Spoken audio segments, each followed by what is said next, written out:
the social media channel on DTC Wine Marketing Heroes. We are joined today with the one and only Paul. He's the man. Unfortunately, we don't have Brina today, so she got called away. So that's cool. We'll talk greatness about her while she's in Rolling. her absence. So last time we spoke, we had lots of discussions around Avatar, understanding kind of audience building and so on. And then in the beginning of our roundtable, part of the discussion was really looking at our avatars and how does that kind of play into the beginning of the customer journey. And so today, what we're going to really kind of focus on is avatar in social media, but also how does that play into analytics and how do we use the reporting and the analytics to Paul's all excited. He's like, yeah, we're gonna get nerd out here. How does all that kind of really build into making sure you got your avatars tagged down right, making sure everything's working properly? So Paul, why don't you kind of give us your take on how do we use the data, how do we use the analytics and the reporting to dial in both the campaigns, but our avatar and kind of let's kind of jam about that. So, well, take it away from there, buddy. Yeah. So the avatar, I mean, at least as I understand it, again, it's a shame Brina couldn't be here because she can speak way more to this. But it's like a living document where you have an avatar, maybe once a quarter, once a year-ish or so. You need to kind of look at it because things change. I mean, Yep. the kind of dude that I am now is different than who I was a year or so ago. Same thing with you, and looking at all the crazy world stuff happening, like, things are different. So it's almost like the avatar is it's not necessarily a moving target, but it's an evolving target. Mm-hmm. And so you don't want to get too far from it, like 8 tracks. If your avatar liked 8 tracks, cool, that's not relevant anymore. Yeah. Well, it's coming back though. I saw the other day it was somebody was talking about 8-track players and 8 tracks now kind of coming back in a retro man cave, but it's like move over record players and in that. So, but I think the other part of it Don't get me too started on is tapes because I love what them. what's that? Don't get me started on tapes and VHS and VCRs, man. I'll take this on a whole different We were a Betamax family. nerd thing. No, we weren't that No, out of it. no, But well, so the other, I think the other part of it too is as the business evolves and as new clientele come in, you can begin to also identify different avatars, right? So let's say, for yeah, example, for a while, one of the wineries I was working at didn't have any premium high end wine, so they pulled that avatar into their marketing because they didn't want to attract that person that was looking for the 60, 70, $80 bottle of wine. This year, they've brought it back and they're revisiting that avatar and really looking at who is that person, who do they want to attract to their winery, and then make that all happen. So that's kind of an interesting kind of evolution on that.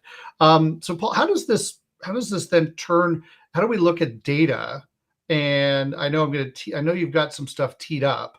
Are you ready for that, or do we need to wait a sec while you got some reporting teed up? well, what I think as far as reporting, I think what would be a great example, and it's not necessarily related to a winery directly, but I just did my charity festival, the Dead of Winter Fest. We were running some ads, and I Perfect. think it might be cool to just go through like every single kind of reporting and just talk about what is it and like what was there. And I'm totally going to be like, hey, here's what worked, here's what didn't work, kind of thing. Cool. Um, So let's so for in the part, first Hey, um, Paul, just to interrupt, in the first, and so the next 10 minutes, if we could touch upon, say, the two, three, two of the most important ones that you look at as kind of your go-to, and then the oh membership yeah, section, we'll nerd all out and kind of dive right into it. absolutely. All Perfect. right, Okay, thanks. I love it. Well, then even before I do that, I mean, you want to look at just the overall performance, just overall, like obviously with respect to results, but also clicks and things like that, response rates. And then also I really like to look at the engagement parts of it, and whether it's the actual engagement of likes, comments, shares, or if it's a video, looking at the video engagement of it. And then it's also really helpful to look at the delivery, which is like what's the cost of postage basically to deliver these kinds of ads. And then there's a bunch of different ways to look at it and break it down. But I'd say those are probably the three main things: is like performance, because it's social, how are people engaging with it, and then just like operationally, just what's the cost? How much does it cost to print a digital stamp? And I just kind of want to point that out, because when we first started talking about this 6 months ago, and I still even have the post-it note on my laptop that I take to the wineries, and I've got a little post-it note, and it says a digital stamp and digital postage. And so when we look at this, right, like back 10 years ago, we would send out physical flyers, postcards, right? Direct mail was the way to do it.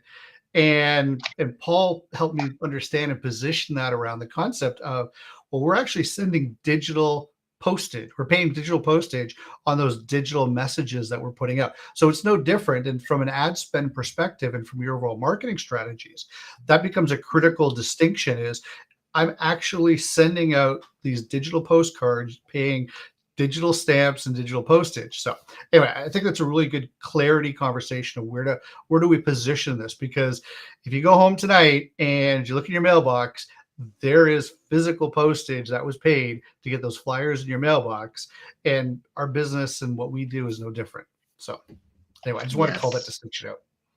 All right. So yeah. So if you want to pull up and share your screen, and we can have a look at that stuff, that'd be great. Yeah, let's go ahead and have some fun here. So,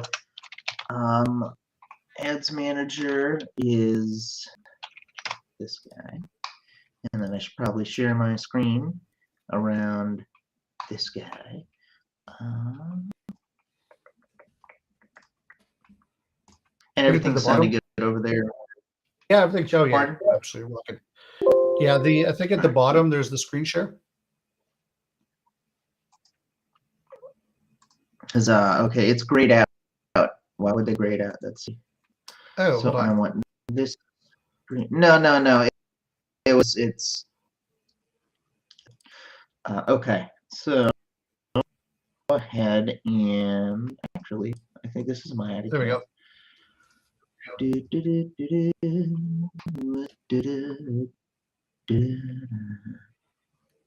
Yeah, so Paul, we can see your screen now. Okay, cool, great. I might mute my video because everything's going real slow. I think the internet is lagging today. We're gonna do the loading dance. Well, this is embarrassing. Well, this is also what's live too. Like live is the so it happens from time to time. So where describe where are we right now in Facebook and the ads manager for people who haven't been here before? So what we're doing is we are in the ads manager. And it's reloading because reasons. So we're looking at the ads manager.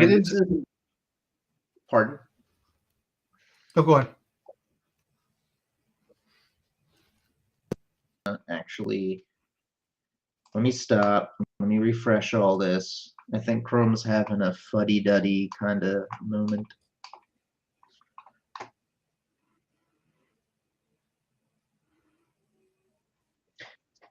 All right, hold on. We're looking at the ads manager, what we were looking at, and this is the professional advertising platform. So it's not the what's on your phone. It's not the there you go. Now everything's catching up. All right, let's try this again. Thanks for hanging out, everybody. Actually, I'm going to wait till it loads and then share my screen, because probably a good idea. That's the other thing too. A lot of these ad platforms, they pull a lot of bandwidth. They pull a lot of data. So when you're doing this kind of stuff, that's why I'm a big fan of having everything planned out ahead of time, because then you can just like go do the thing, hit the switch, paste this thing, go publish. Well, it's interesting. I was just on a call before this, and with our good friend Misty, and we were talking about planning content to build landing pages, and you don't go to the builder to build the landing page. You write Mm-mm. the opening messages, you write the copy, you grab your photos, you have all of that in a folder. And so when it's time to go and do it, then you just go and push all the information through. And for those of you who aren't familiar, what Paul's talking about and is that when we load digital platforms on our browsers, sometimes there's a lot of data that's coming through, and Paul's internet looks like I'm it's you can dealing with see the this, report yeah. there. He's got a bit of a slow connection right now, and Yeah. so sometimes these things slow down a little bit, so we need to pull that in. So that's basically what we're talking about there. Yeah, and it's loading slowly, and I mean, usually it's kind of a little heavy, but even I'm just trying to go to the audiences section, not even load the ads manager and even the audiences section. There's something around their CDN that's being real slow because you can tell it says waiting for static.xx.facebook CDN. So um, we may not be able to do this today because it's just not loading. That's okay. I mean, we can still talk. We can still really talk about the messaging. So Maybe while Microsoft. that's Let's let's keep pardon me. talking about it. Let me see if it's better in Microsoft for Yeah. reasons. Maybe it's a cross-browser thing. Okay, Yeah. you So were saying. one of the key things that what we want to demonstrate here, and we might, like Paul said, we might have to actually come back and redo this. And if we do, we'll just stop and won't waste time on this, and we'll reset. But the key thing here is that when we go through and we create ads, and this is kind of really the the section that we're in. So for all of the Heroes members that are in the Heroes social platform, this is the evergreen ads that we're creating.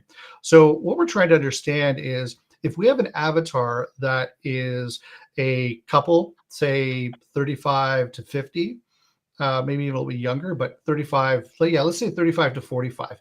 And their kids are now in high school or at least able to look after themselves. So they're now at that point where they're moving on and are able to kind of rekindle their dating relationship and so on. So they want to come to your winery. Maybe they're on a vacation or whatever, and they want to do a tasting experience. So do I have that person? Do I have the original image on the ad set up correctly? Is the call to action set up correctly? Is the messaging and communication set up correctly? And one of the key ways that we can identify that is, first of all, did they click on the ad? And very similar to engagement in email, we don't care about how many people we saw, how many people saw it. What we care about is how many people actually clicked, and did they engage with the ad that we're working on. Yeah. And so that's one of the key things that we need to understand. And so with that being said, that's where when we look at any analytics stuff, we want to know, okay, perfect, how many people saw it? That's one thing, but how many people engaged with it? And that's the metric that we're looking for. So when you're reporting to leadership and management, it's all wonderful to say, yeah, 10,000 people saw my ad. That's going to impress that person. We want to know how many people clicked on that ad, right? How many people took action and engaged? Paul, can you say more about that in kind of understanding and breaking down some of those metric terms? Yeah, absolutely, absolutely. And just so you know, I tried to log in on Microsoft Edge. Same thing. Business.facebook is just real slow. So whatever.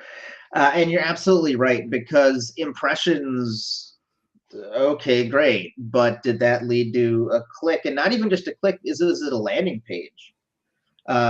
View, because just because people click doesn't mean they're going to wait for the page to load, which is why I always want to be optimizing for landing page views with traffic. And then even then, from the social engagement, are people liking? Are they commenting? Are you getting the peanut gallery effect where people are just flaming you in the comments? That means that there is a market to message mismatch somewhere.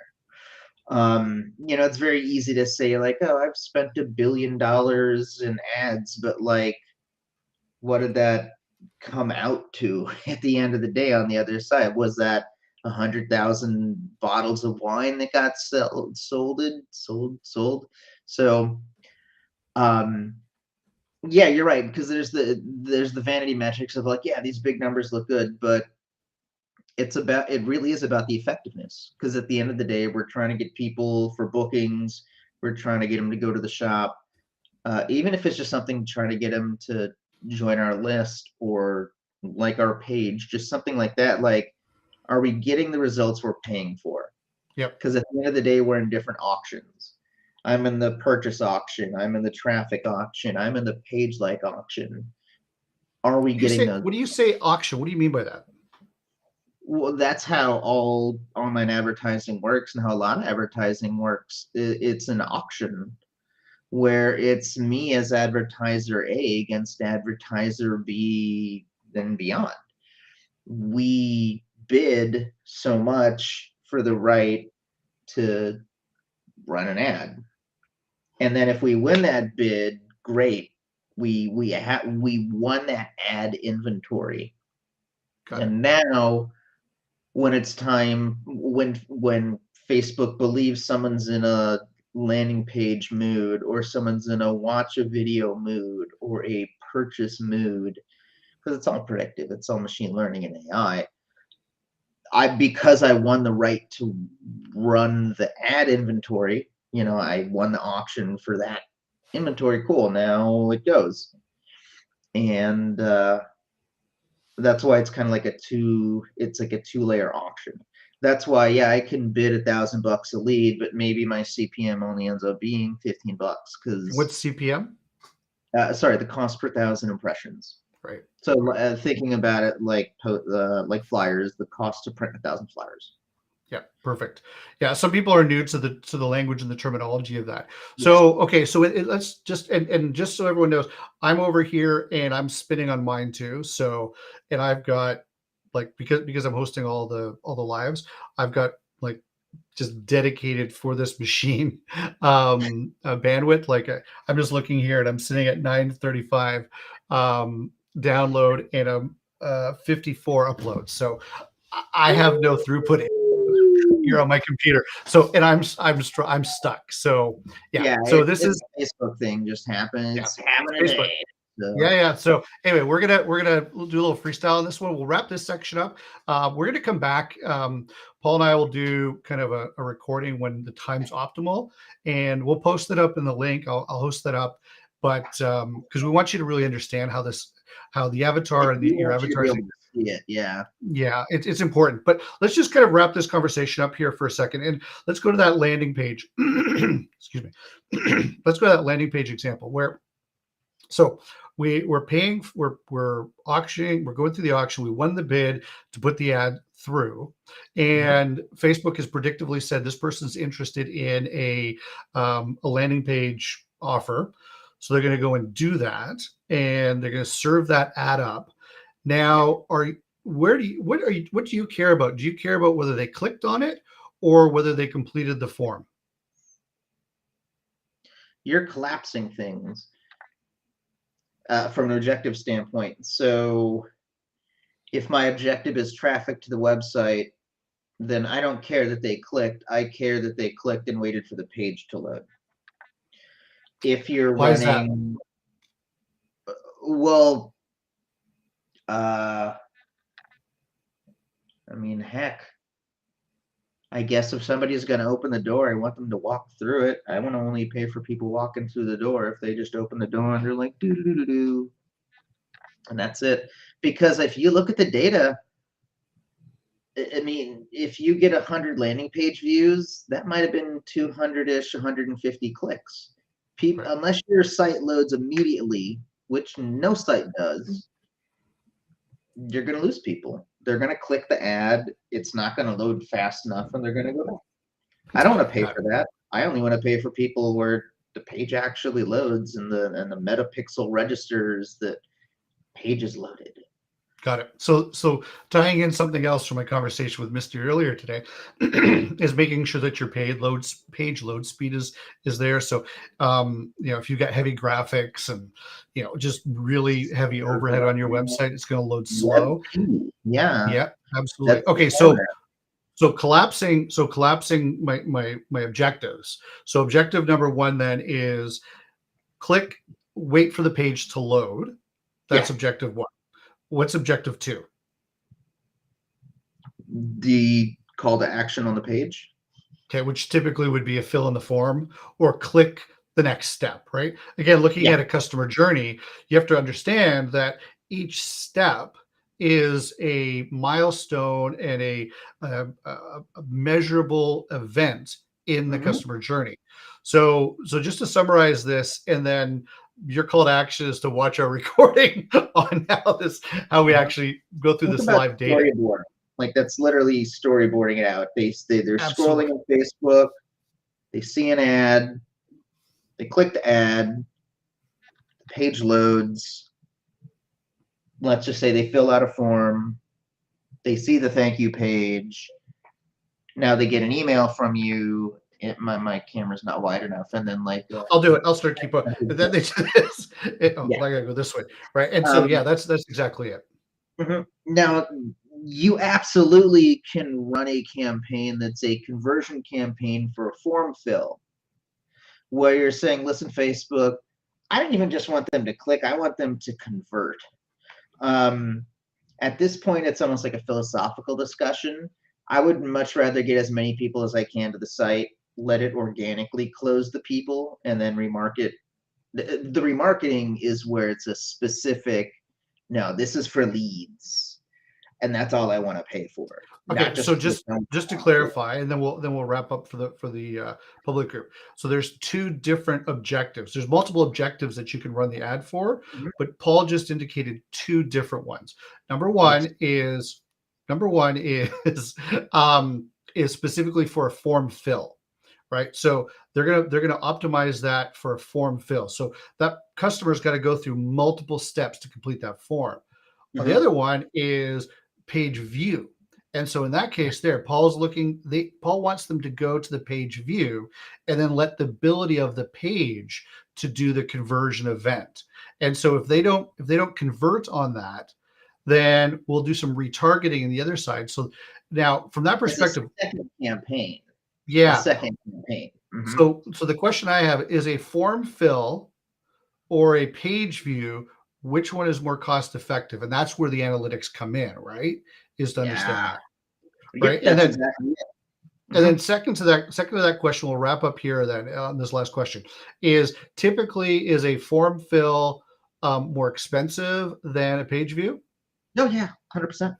Right. So there now Sure. we look into optimizing ad budget. So the optimizing the ad budget for a page view, what versus the form fill, just in your experience, and Yeah. again it's subject to supply and demand throughout the year and all and what's going on, but generally speaking, in a factor, what does that look like?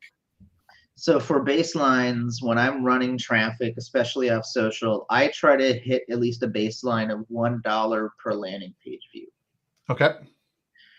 And then for a form fill, if it's a lead ad, which is a form directly in Facebook, they didn't even have to go to your website, which that does load instantly Yep. because it's Facebook, which is why I love using lead ads. If a consumer leads usually anywhere between $5 to $10, and then B2Bs will be anywhere between from 10 to 20. But if you're going after those people that are looking for this $75 bottle of wine, maybe you're gonna spend $10 a lead. And now Um, last question then, because I need yeah, to know, I need to know from a retargeting yeah. going to the page view, Hmm. again, hoping that the page will convert. What Yeah, does that look like? same thing. A buck? Um, yeah, so I mean, if I can drive traffic and I can pull a lead for a couple of bucks, great.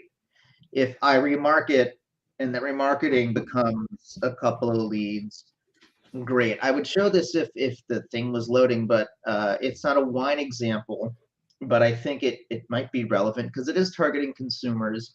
It's a tractor dealer in Alabama. They sell tractors, right? Uh, all they've been doing for the past year is once a month they come up with two short little punchy videos, like 30 seconds, and it says go to our build a tractor package page and request a quote. And we're just running traffic to that, and that's pulling leads to request a Okay. quote. And then we're also doing remarketing for people that hit that but didn't request a quote. In both cases, we're pulling leads from the initial traffic, and then the remarketing is pulling leads on that cleanup. And again, it's well within the tolerance. Even though the remarketing audience is small, they're still pulling leads for, in their case, a reasonable cost is going to be anything around $50 or less. They're selling like $80,000 tracker packages. They'll Right. pay $50 for a lead all day, kind of thing.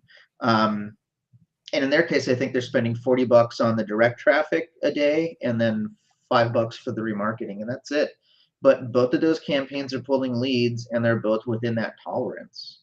And I feel like I've been rambling, but does No, that no, no. That makes total does sense. That that makes total sense. What's actually come out of this conversation is that I think what we need to do, Paul, is just as a kind of follow up. What we'll do is we'll actually structure something a little bit here, where we'll take this part of the conversation to the to that actual lead and show the metrics of where that is, and then we'll Mhm. put that in together into a quick little video for everyone.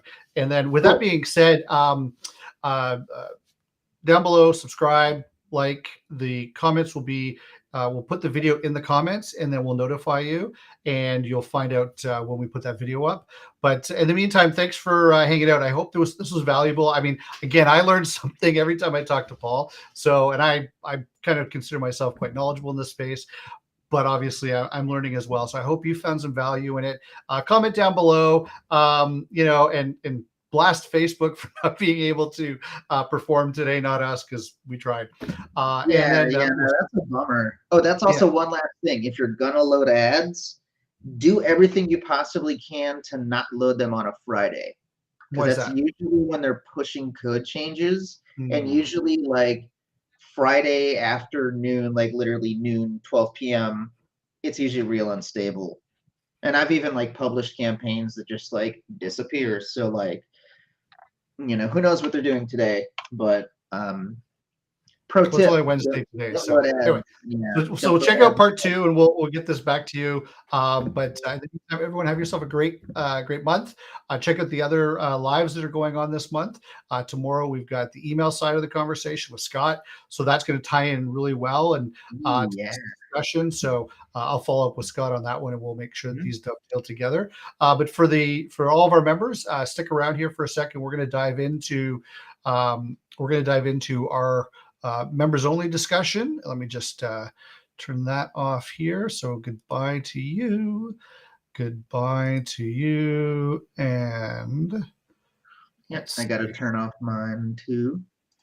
There's And I spoke to Scott yesterday. Um, heroes. Okay, save that. Excellent.